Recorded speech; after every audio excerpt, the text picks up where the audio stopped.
شوہر جب بیوی کو تنگ اور پریشان کرتا ہے تو اس کی زندگی میں یہ 4 نقصان لازمی ہوتے ہیں اور ناکامی اس کا مقدر بن جاتی ہے، کیونکہ بسم اللہ الرحمن الرحیم، قرآن مجید میں اللہ تعالیٰ مردوں کو مخاطب کر کے فرماتے ہیں کہ عورتوں کے ساتھ بھلے طریقے سے زندگی بسر کرو، عمدہ طریقے سے زندگی بسر کرو۔ حجۃ الوداع کے موقع پر نبی صلی اللہ علیہ وسلم نے خطبہ دیتے ہوئے فرمایا، یاد رکھو کہ تم پر تمہاری بیویوں کے کچھ حقوق ہیں اور تمہارے کچھ حقوق ان پر ہیں، وہ تمہارے پاس قیدیوں کی طرح۔ یعنی ایک عورت جب اپنے گھر بار کو، اپنے والدین کو، اپنے رشتہ داروں کو چھوڑ کر شادی کے بعد شوہر کے گھر میں آ جاتی ہے تو ایک طرح سے شوہر کی ذمہ داری میں ہوتی ہے۔ شوہر کو یہ تعلیم دی گئی کہ وہ اس کے ساتھ احسان کا معاملہ کرے، اور اس میں سب سے پہلی ذمہ داری جو شوہر پر آتی ہے وہ یہ ہے کہ بیوی پر خرچ کرے، بیوی کے نان نفقے کا ذمہ دار ہو۔ اللہ تعالیٰ نے مرد کو قوام بنایا اور اس کی بنیادی وجہ بھی یہ کہ وہ بیوی پر خرچ کرتا ہے۔ قرآن پاک میں سورۃ النساء میں اللہ تعالیٰ فرماتے ہیں کہ مرد عورتوں پر قوام ہیں، یعنی ان کے ذمہ دار ہیں، اس لیے کہ اللہ نے بعض کو بعض پر فضیلت دی اور اس وجہ سے کہ وہ اپنے مالوں میں سے خرچ کرتے ہیں۔ حدیث میں آتا ہے، حضرت معاویہ رضی اللہ تعالیٰ عنہ کہتے ہیں کہ میں نے عرض کیا، یا رسول اللہ صلی اللہ علیہ وسلم، ہم پر اپنی بیوی کا کیا حق بنتا ہے؟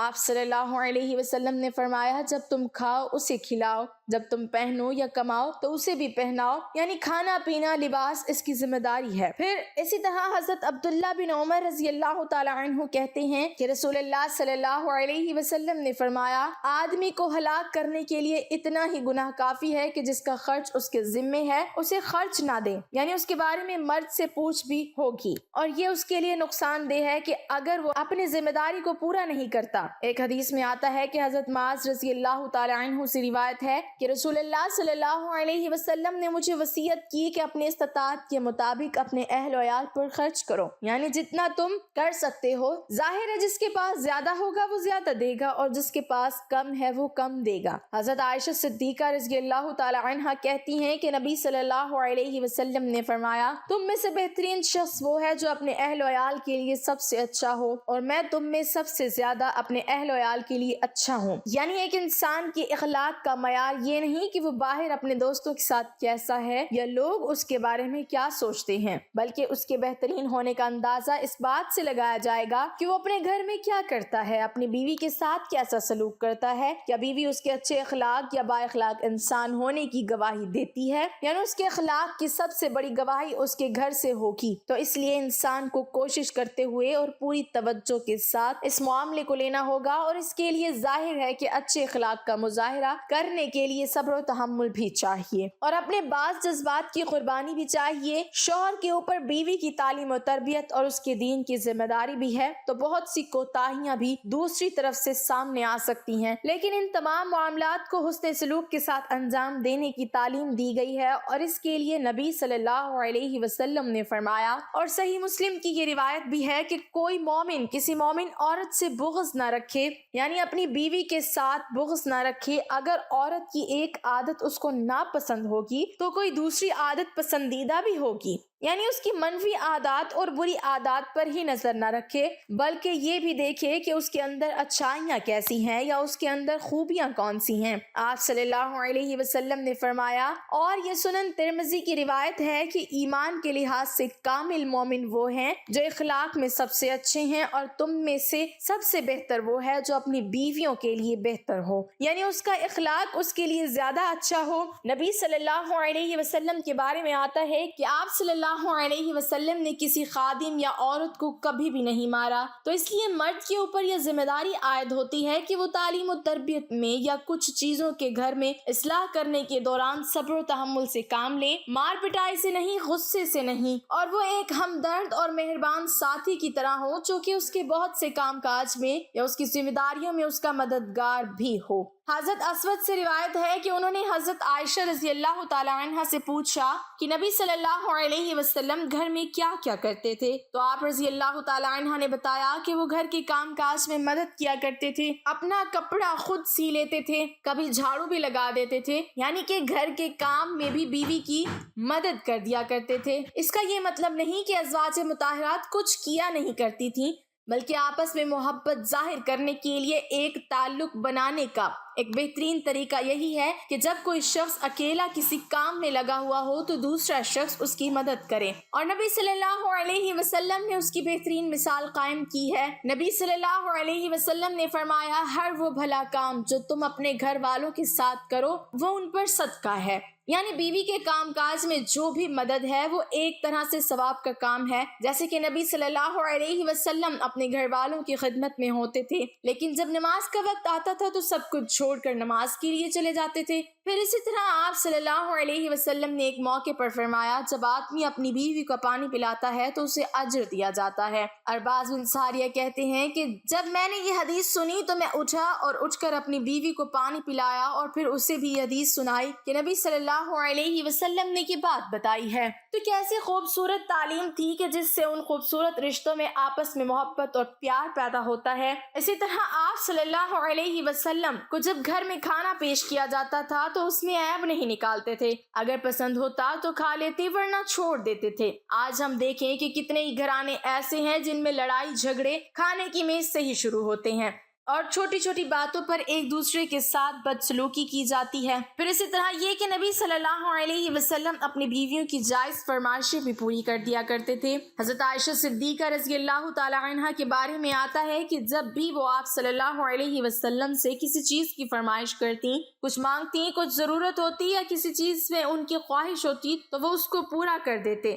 پھر اسی طرح مشکلات میں آپ صلی اللہ علیہ وسلم مشکلات میں ان کا ساتھ دیا کرتے تھے۔ جیسے ایک سفر میں حضرت عائشہ رضی اللہ تعالی عنہا کا ہار کھو گیا تو آپ صلی اللہ علیہ وسلم نے ان کو کوئی ڈانٹ ٹپ نہیں کی، بلکہ اس کی تلاش کے لیے سارے قافلے کو روک لیا اور سب لوگ آپ کے ساتھ وہاں رکے رہے اس دوران جب کہ آپ رضی اللہ تعالی عنہ کا ہار تلاش ہو رہا تھا۔ پھر اسی طرح یہ کہ بعض اوقات میاں بیوی کے درمیان کوئی ناراضگی بھی ہو جاتی ہے، کوئی غلط فہمی بھی ہو جاتی ہے، تو حضرت عائشہ کہتی ہیں کہ رسول اللہ صلی اللہ علیہ وسلم نے مجھ سے فرمایا کہ جب تم مجھ سے راضی ہوتی ہو تب بھی مجھے پتہ چل جاتا ہے اور جب تم ناراض ہوتی ہو تب بھی مجھے پتہ چل جاتا ہے۔ تو وہ کہتی ہیں کہ آپ کو کیسے پتہ چلتا ہے؟ تو آپ صلی اللہ علیہ وسلم نے فرمایا کہ جب تم مجھ سے راضی ہوتی ہو تو مجھ سے یوں بات کرتی ہو کہ محمد کے رب کی قسم، اور جب ناراض ہوتی ہو تو یوں کہتی ہو کہ ابراہیم کے رب کی قسم۔ تو کہتی ہے کہ اے اللہ کے رسول، میں صرف آپ کا نام لینا چھوڑتی ہوں، میرے دل سے آپ کی محبت نہیں جاتی۔ تو اس سے آپ اندازہ کر سکتے ہیں کہ نبی صلی اللہ علیہ وسلم کا اپنی ازواج کے ساتھ کیسا تعلق تھا اور ان کی آپ صلی اللہ علیہ وسلم کے ساتھ کیسی محبت تھی۔ پھر ایک چیز یہ بھی ہے کہ بیوی کے والدین کو شکایت نہیں لگانی چاہیے، اور اگر بیوی سے کوئی ناچاکی یا کوئی ناراضگی ہے یا کسی چیز میں کوئی کمی محسوس ہوتی ہے تو حضرت عمر رضی اللہ تعالیٰ عنہ کہتے ہیں کہ ایک دن میں کچھ سوچ رہا تھا کہ میری بیوی نے مجھ سے کہا، بہتر ہے کہ اگر تم اس معاملے کو فلاں فلاں کی طرح کرو۔ میں نے کہا، تمہارا اس میں کیا کام؟ معاملہ مجھ سے متعلق ہے، تم کیوں اس میں دخل دے رہی ہو؟ تو انہوں نے کہا، اے خطاب کے بیٹے، تمہارے اس طرز عمل پر مجھے حیرت ہے، تم اپنی باتوں کا جواب بھی برداشت نہیں کر سکتے۔ تمہاری بیٹی حفصہ تو رسول اللہ صلی اللہ علیہ وسلم کو بھی جواب دے دیتی ہے۔ ایک دن تو اس نے آپ صلی اللہ علیہ وسلم کو غصہ بھی دلا دیا تھا۔ تو یہ سن کر حضرت عمر رضی اللہ تعالیٰ عنہ اٹھ کھڑے ہوئے اور اپنی چادر اوڑھ کر حضرت حفصہ رضی اللہ تعالیٰ عنہ کے گھر پہنچے اور فرمایا، بیٹی، کیا تم رسول اللہ صلی اللہ علیہ وسلم کی باتوں کا جواب دیتی ہو؟ یہاں تک کہ تم نے ان کو ناراض بھی کیا ہے۔ تو حضرت حفصہ کہتی ہیں کہ ہاں، اللہ کی قسم، ہم آپ صلی اللہ علیہ وسلم کو کبھی جواب بھی دے دیتے ہیں۔ حضرت عمر رضی اللہ تعالیٰ عنہ نے کہا، جان لو میں تمہیں اللہ کی سزا اور اس کے رسول کی ناراضگی کی سزا سے ڈراتا ہوں۔ لیکن ناظرین، کبھی بھی نبی صلی اللہ علیہ وسلم نے حضرت عمر رضی اللہ تعالیٰ عنہ کو بلا کر یہ شکایت نہیں کی کہ دیکھو تمہاری بیٹی کیا کر رہی ہے، سمجھاؤ یا میں اسے واپس بھیج رہا ہوں۔ شوہر اور بیوی کا تعلق اتنا خوبصورت ہوتا ہے کہ قرآن مجید میں اس کو لباس سے تشبیہ دی گئی ہے۔ دونوں ایک دوسرے کا پردہ ہوتے ہیں، دونوں ایک دوسرے کی زینت ہوتے ہیں، دونوں ایک دوسرے کے عیب چھپانے والے ہوتے ہیں، اور اس میں مرد چونکہ ذمہ دار ہیں تو اس کو پہل کرنی چاہیے۔ ان ذمہ داریوں کو ادا کرنے میں۔ پھر اسی طرح یہ ہے کہ اچھے تعلقات کے لیے شوہر کے لیے بھی لازم ہے کہ صرف بیوی نہیں بلکہ بیوی کی سہیلیوں اور رشتہ داروں کے ساتھ بھی حسن سلوک کیا کریں۔ حضرت خدیجہ رضی اللہ تعالی عنہ کی بہن حالہ ایک دفعہ نبی صلی اللہ علیہ وسلم کی خدمت میں آنے کی اجازت مانگتی ہیں تو آپ صلی اللہ علیہ وسلم کو حضرت خدیجہ کا اجازت مانگنا یاد آ گیا، تو اس وجہ سے آپ صلی اللہ علیہ وسلم بہت خوش ہوئے اور کہا یا اللہ یہ تو حالہ ہے۔ اور اس پر حضرت عائشہ صدیقہ رضی اللہ تعالی عنہ کہتی ہیں کہ مجھے بہت رشک آیا کہ کس طرح نبی صلی اللہ علیہ وسلم اپنی بیوی کو یاد کرتے ہیں جو اتنا عرصہ پہلے انتقال بھی کر چکی ہیں۔ آپ صلی اللہ علیہ وسلم جب کوئی چیز، کوئی بکری وغیرہ ذبح کرتے یا کوئی چیز تقسیم کرتے تو حضرت خدیجہ کی سہیلیوں کو بھی بھجواتے۔ تو اس سے یہ پتہ چلتا ہے کہ اگر شوہر ایک ذمہ دار ہونے کی حیثیت سے اپنی بیوی کی ذاتی ضروریات، اس کی مالی ضروریات، اس کی جذباتی ضروریات کا خیال رکھے، اس کے رشتہ داروں کا خیال کرے تو اس سے گھریلو زندگی خوشگوار ہو سکتی ہے۔ اللہ پاک ہمیں بہتر عمل کرنے کی توفیق عطا فرمائے اور ہمیں پرسکون اسلام کے مطابق زندگی عطا فرمائے، آمین۔